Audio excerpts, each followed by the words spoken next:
pakai cadar, pakai busana muslimah itu bukan ukuran itu.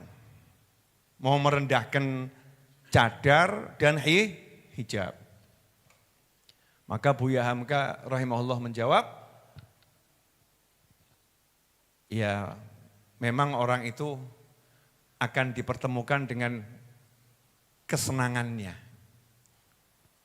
isi hatinya. Jadi kalau seseorang itu hatinya gak suka sama yang baik, maka melihat yang baik itu yang keluar kalimat yang tidak baik. Kalau pengen zahir kita itu nanti baik, batin kita juga harus baik. Kalau pengen batin kita itu baik, zahir kita juga harus baik. Maka antara yang tersembunyi dengan yang tampak itu tidak bisa dipisahkan. Kadang-kadang ini ada sebagian orang ya, atau kita ini kalau beralasan kan ngomongnya gini, yang penting kan hati saya, yang penting hati saya. Kalau untuk orang lain kita boleh ngomong gitu, insya Allah hatinya baik. Kalau untuk orang lain namanya husnudzon, prasangka baik. Tapi kalau untuk diri kita nggak boleh ngomong gitu. Yang penting kan hati saya baik. Maka kita lihat ukurannya, zahir kita baik enggak? Kalau kita mau tahu betul-betul hati kita ini baik atau tidak, lihat zahirnya. Zahirnya baik tidak? Misal, saya perempuan, faktanya saya laki-laki. Misal saya perempuan, dinasehatin sama teman saya. Kamu tuh yang mbok nutup aurat, pakai hijabmu, pakai jilbabmu. Aurat jangan dibuka di sembarang tempat. Saya ini perempuan, saya jawab, yang penting kan hati saya baik. Yang penting hatinya udah tak jilbabin. Yang penting hatinya tak kudungin. Yang penting hati saya udah saya isi dengan baik-baik. Perkara saya belum pakai jilbab, saya belum pakai hijab, ya nggak ada masalah. Daripada yang pakai hijab tapi perilaku zahirnya buruk. Nah, ini kalimat salah. Karena untuk ngukur dirinya sendiri. Kalau memang kita itu baik, zahir kita pasti akan baik. Jadi kalau saya ini perempuan, saya melihat kok saya masih susah nutup aurat. Diajak nutup aurat saya marah. Disuruh pakai jilbab saya marah. Maka saya harus khawatir, jangan-jangan banyak kebusukan dalam hati saya yang tidak saya sadari. Buktinya, zahir saya tidak mau berbuat yang baik. Ini nuduh diri sendiri dengan kalimat semacam ini mudah atau susah? Yang mudah nuduh diri atau nuduh orang lain? Nuduh orang lain. Dalilnya, ya kalau nggak pakai dalil nanti dikira retorika, berbahasa, kemampuan berbicara.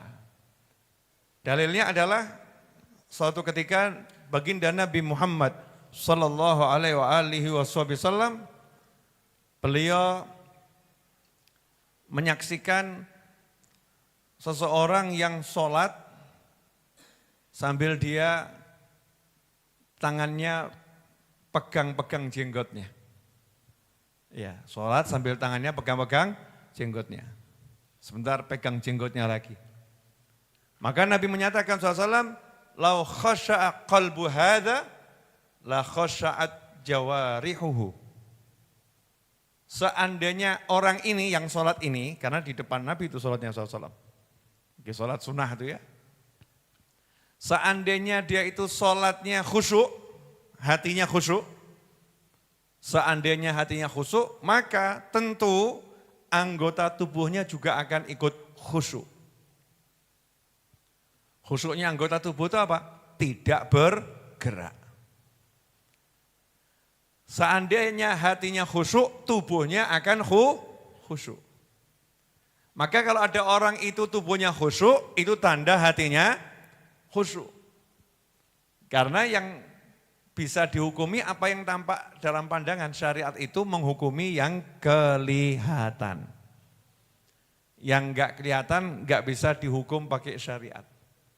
Makanya enggak ada gini, orang yang iri dengki di dalam hati ya, iri dengki, ada sifat dengki sama orang lain, benci sama orang lain dalam hati, enggak bisa dihukum pidana. Perbuatannya enggak ada. Betul? Enggak kelihatan.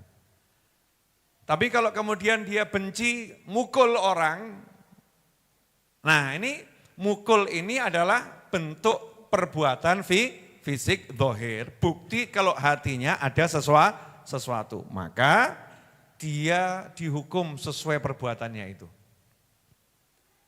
Bisa dipahami? Nah ini pentingnya apa? Kalau kita mau tahu kualitas hati kita, cek kualitas fisik kita.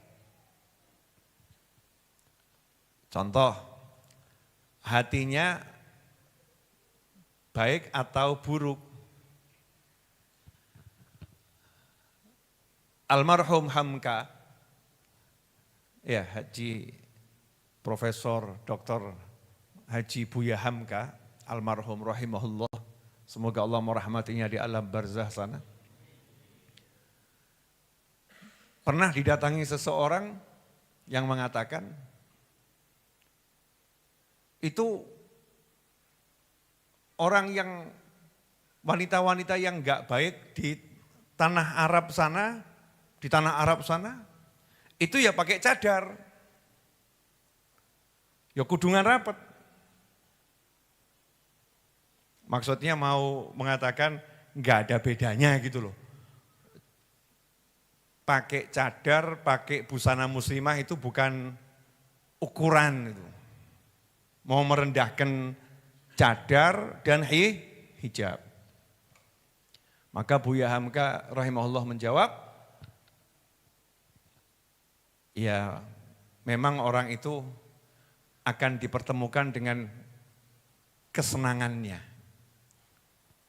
isi hatinya.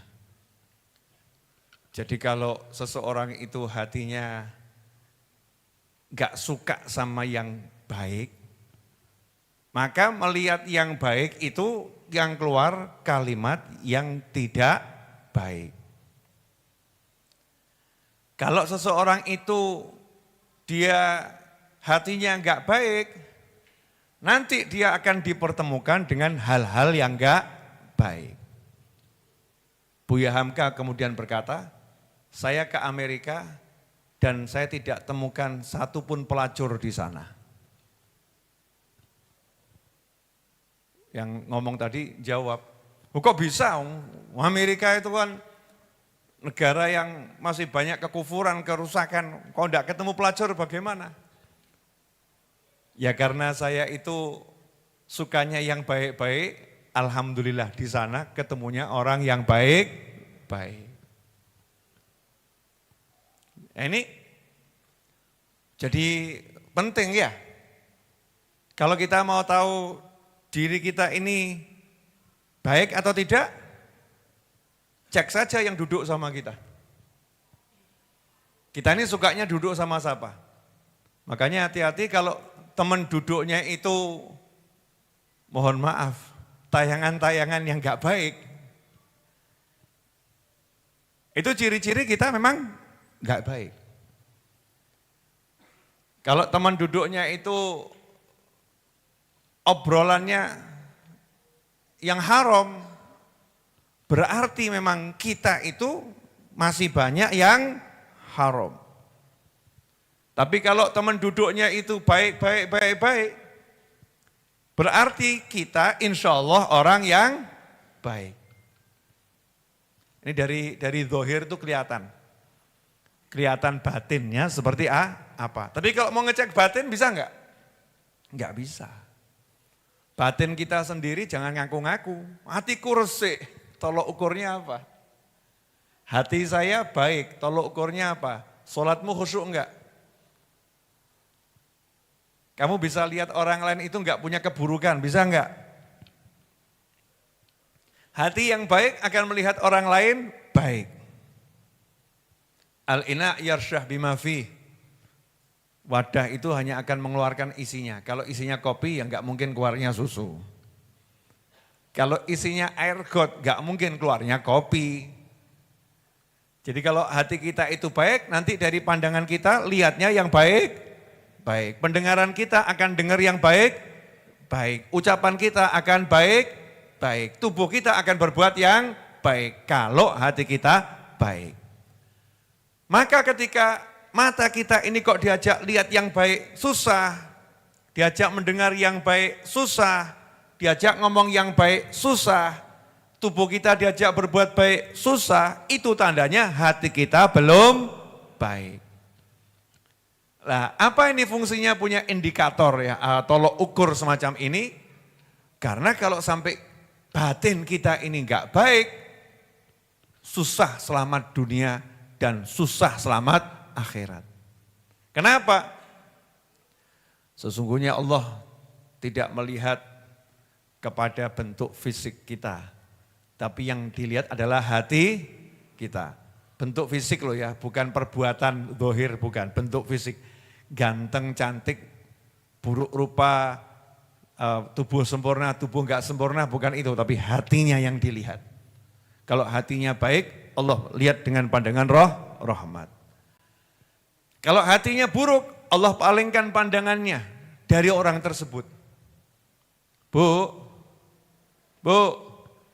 boleh nanya, ibu suka dengan seseorang, ibu memandang orang tadi, terus orang tadi melengos, enggak mau lihat.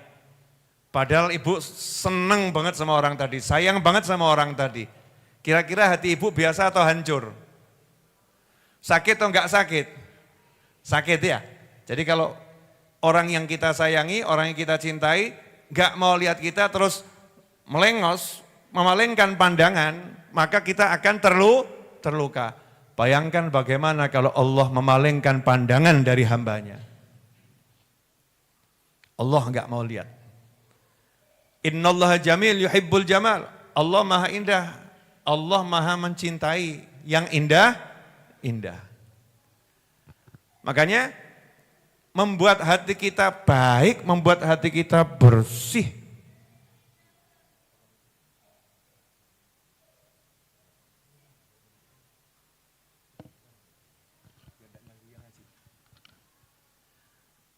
Jadi kalau hati kita itu baik, hati kita itu bersih, maka Allah akan melihat kita dengan pandangan rahmat, dilihat sama Allah. Nah kalau udah dipandang sama Allah, berarti dicintai Allah, disayang Allah, maka hidup kita akan senang dunia, senang akhirat. Mudah toh? Perlu enggak ini? Tolok ukurnya, alatnya perlu enggak ini? Alat untuk ngukur diri kita, bukan untuk ngukur orang lain. Kegagalannya Salik, kegagalannya orang yang ngaku jalan ke Allah, dalam perjalanannya sibuk ngoreksi orang lain, bukan ngoreksi dirinya sendiri. Dalam perjalanannya bukan sibuk menilai dirinya, tapi sibuk menilai orang lain. Dalam perjalanannya bukan mempercantik dirinya, tapi sibuk mempercantik orang lain. Seharusnya orang itu begini, seharusnya orang itu begini ya. Tapi enggak pernah ngomong seharusnya saya begini. Karena merasa saya udah seperti ini. Saya udah bagus, saya udah baik, saya udah betul. Saya sudah. Untuk setiap pengakuan harus ada bukti. Buktinya mana? Bisanya diukur dengan fisik kita melakukan apa. Maka tadi Rasul menyatakan SAW, seandainya orang ini khusyuk, maka tubuhnya juga akan khusyuk. Kalau hatinya khusyuk, tubuhnya akan khusyuk. Makanya Ibn Athaillah dalam hikam ini menekankan di hikmah yang ke-28, ya hati-hati itu. Hati-hati terhadap hati kita ini. Jangan sampai kita ngaku-ngaku bersih, nyatanya hati kita masih kotor, terbukti dengan perbuatan zahir kita. Naudzubillah min dzalik. Ada pula yang saat ini tampaknya baik, hatinya kotor. Naudzubillah min dzalik. Semoga kita enggak seperti itu. Ya ini mau mencontohkan diri kita yang enggak enak ya. Takut itu. Anggap saja ada seseorang itu enggak ada. Ya, anggap saja ada seseorang, tapi orang itu enggak ada insya Allah. Ngimamin masjid, baik atau enggak baik? Baik. Tapi sejak awal hatinya itu enggak pernah berpikir untuk memimpin sholat dengan baik, memimpin sholat dengan benar, enggak ada. Yang ada di hatinya, bagaimana caranya agar saya memperoleh kepercayaan masyarakat. Kemudian saya bisa memanfaatkan masyarakat untuk kepentingan pribadi saya. Dia punya niat-niat yang enggak akhirat. Niatnya semua jelek.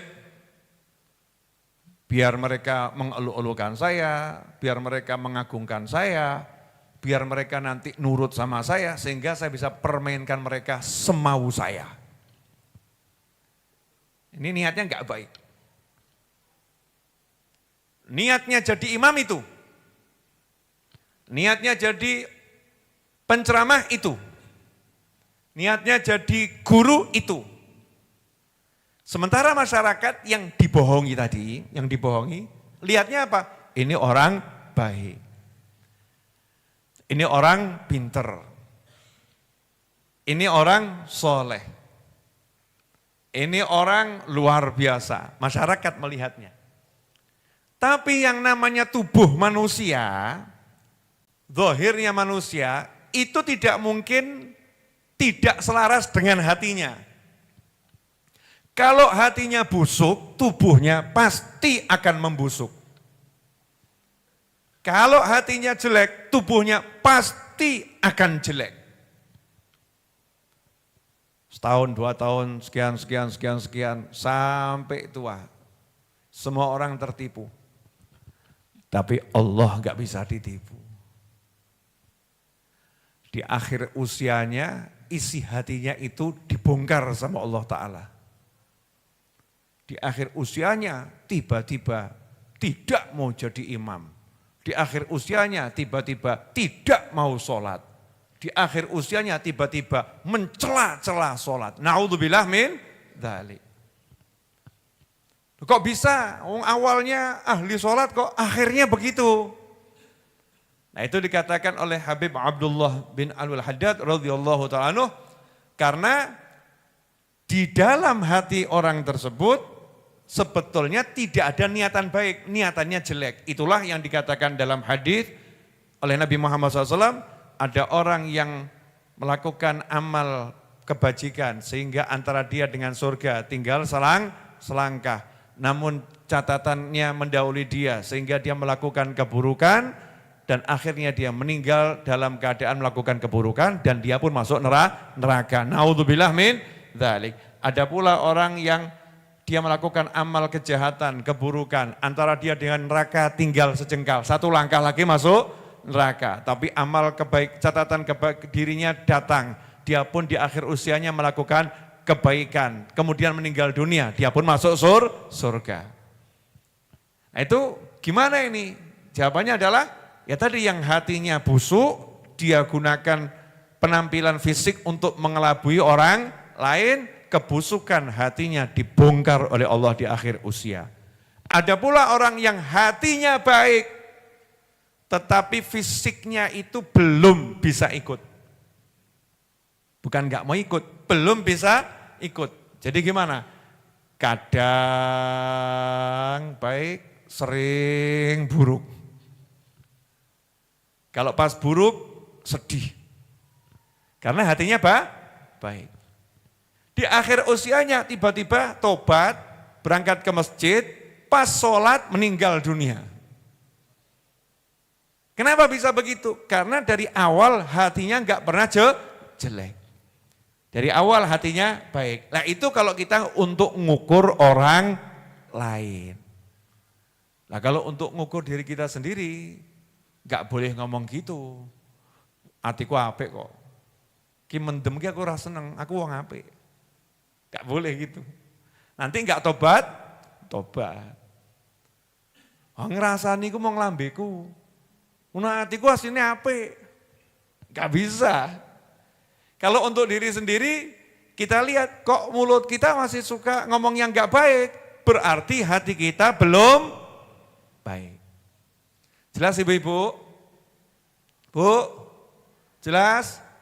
Jadi kalau ibu cemberut, terus ngomong sama suami, aslinya ki hatiku apik. Saya mau nanya, masuk atau enggak masuk ini? Enggak masuk. Ya hatimu apik, ya kalau hatimu baik, wajahmu akan baik. Kamu akan murah senyum, enggak cemberut. Makanya ciri-ciri penghuni surga itu orangnya murah senyum. Nah kita latihan dong, wah katanya penghuni surga itu hatinya bersih, wajahnya murah senyum. Ya udah, aku tak latihan mesem sih.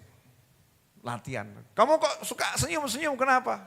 Latihan calon penghuni surga. Mencalonkan diri. Ya insya Allah akan dapat seperti niatnya.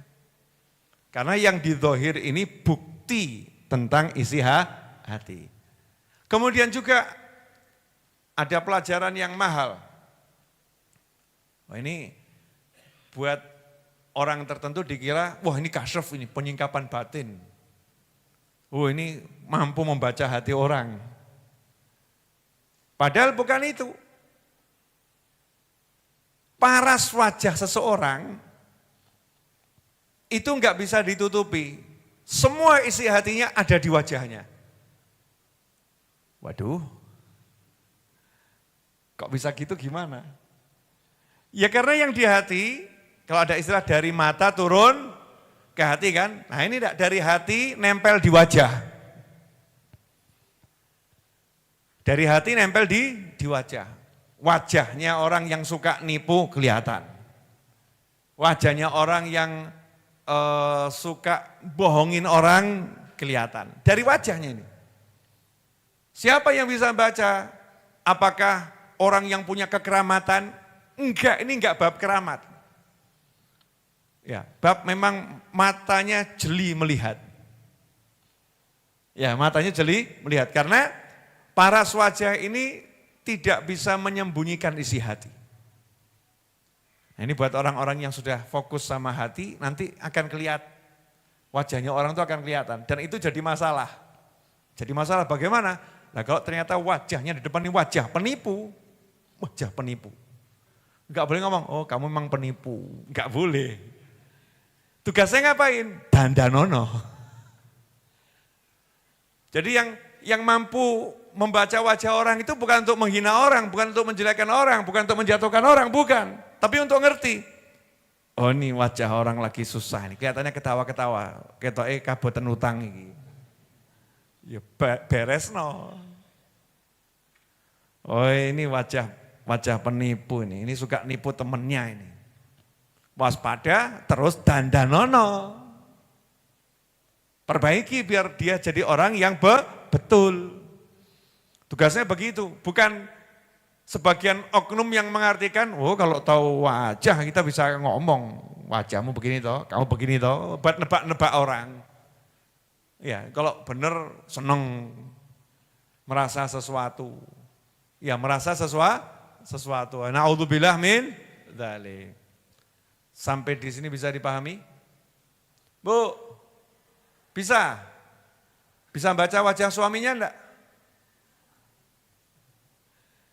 Bapak-bapak saya mau nanya, pas dirimu tidak punya uang, wajahmu tampak enggak di hadapan istri?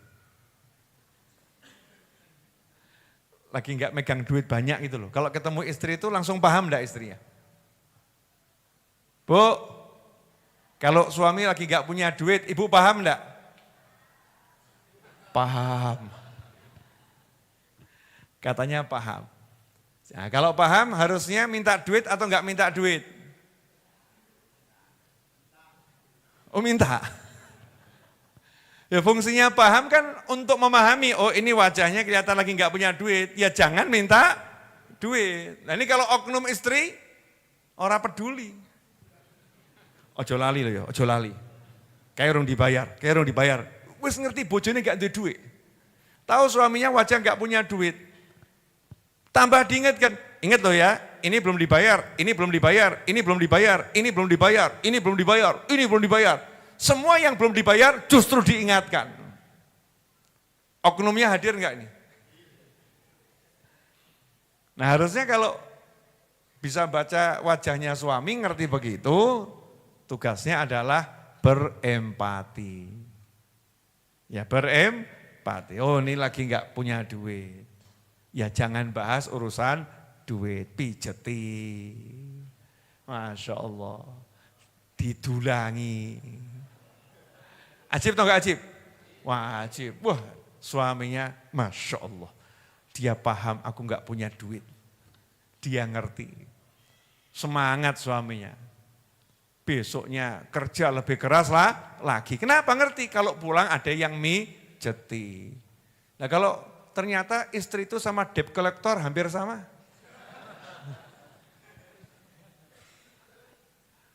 Iya. Hampir sama, petugas nagih itu ya. Gernagih, ngoyak terus gitu kan ya. Ternyata istrinya lebih dari itu. Saya mending ketemu debt collector bib daripada istri. Na'udzubillah min dzalik. Itu apa itu? Malapetaka, musibah, bencana yang luar biasa. Makanya doanya apa? Biar enggak istrinya begitu, enggak suaminya begitu. Enggak istrinya begitu, enggak suaminya begitu. Rabbana hablana min azwajina wa dzurriyyatina qurrata a'yun. Kalau dilihat adem. Kalau dilihat adem. Ini Masya Allah ini kalau pasangan kita bisa seperti ya, dilihat langsung adem. Anak kita lihat adem mati. Nah, ini kalau dilihat ngiling nutang, waduh repot. Berat itu.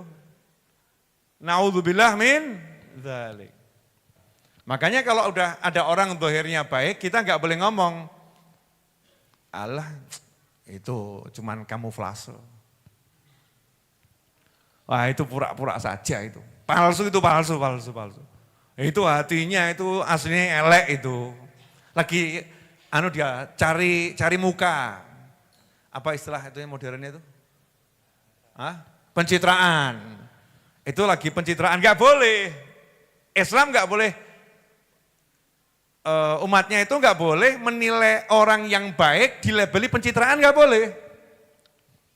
Pokoknya kalau ada orang berbuat baik. Jika ada seorang itu dia mondar-mandir ke masjid untuk sholat, saksikanlah dia seorang mukmin. Gak boleh kita ngomong, alah pasar sepi gue. Pasarnya sepi ya, dia mumet masjid. Titenono rame, lali mesti. Gak boleh begitu. Ya gak boleh ngukur orang hatinya itu dengan fisiknya dia udah baik, terus kita bilang hatinya belum tentu baik. Gak boleh. Kalau kita lihat fisiknya udah baik, kita ngomong, insya Allah itu orang hatinya jauh lebih baik. Untuk orang lain. Tapi kalau untuk diri kita sendiri, kita lihat, lah kok saya ngaji kok berat ya. Saya diajak zikir kok berat, saya diajak untuk pengajian kok berat ya. Wah ini berarti hati saya masih belum benar. Hati saya belum beres. Ada yang salah dengan hati saya. Saya kok diajak duduk sama ada anak nih misalnya ya, mohon maaf. Ini buat yang remaja-remaja ini. Ini untuk ngukur diri sendiri loh ya, bukan ngukur orang lain. Kita sebagai remaja aktif datang pengajian. Bagus atau enggak bagus? Bagus. Aktif qiyamul lail, bagus atau enggak bagus? Bagus. aktif tadarus Al-Quran. Bagus atau enggak bagus? Bagus. Tapi kita harus curiga sama hati kita. Hati saya udah baik belum ya? Jangan-jangan ini tadi semua kebaikan saya itu hanya nafsu belaka. Bukan produk hati, tapi produk nafsu. Mungkin karena ada orang yang muji-muji saya jadi semangat saya. Mungkin karena ada calon mertua di situ. Saya jadi rajin. Ya, cek. Kalau duduk sama bapaknya betah enggak? Kalau duduk sama ibunya ngomong, nak lenggah, duduk sini, temani ibu. Betah enggak? Nah kalau ternyata disuruh nemeni ibunya aja 1 menit udah kepanasan, gak kuat, pengen pergi, pengen lari. Nah itu bukti kalau hatinya belum baik. Kenapa? Karena jelas ridhollah fi ridhol walidain. Kalau yang dicari ridhonya Allah, ini lagi mendapatkan ridhonya Allah. Harusnya dia seneng, betah.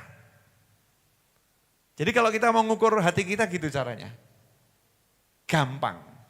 Nah yang jadi masalah itu kebanyakan manusia gak mau ngukur hatinya sendiri. Tapi sibuk ngukur hatinya orang lain. Ya kita kan sering digoda setan gitu ya. Kalau ngukur hati kita sendiri kita lupa. Tapi kalau ngukur hati orang lain semua jadi ahli. Ya semua jadi ahli. Berinteraksi langsung dengan saya, maka silahkan catat nomor aktif saya dan kirim pesan ke nomor tersebut. Ya, nah berapa nomornya? Seperti yang tampak di layar monitor. Nomor aktif Habib Novel, itu yang ada di tanda merah itu ya.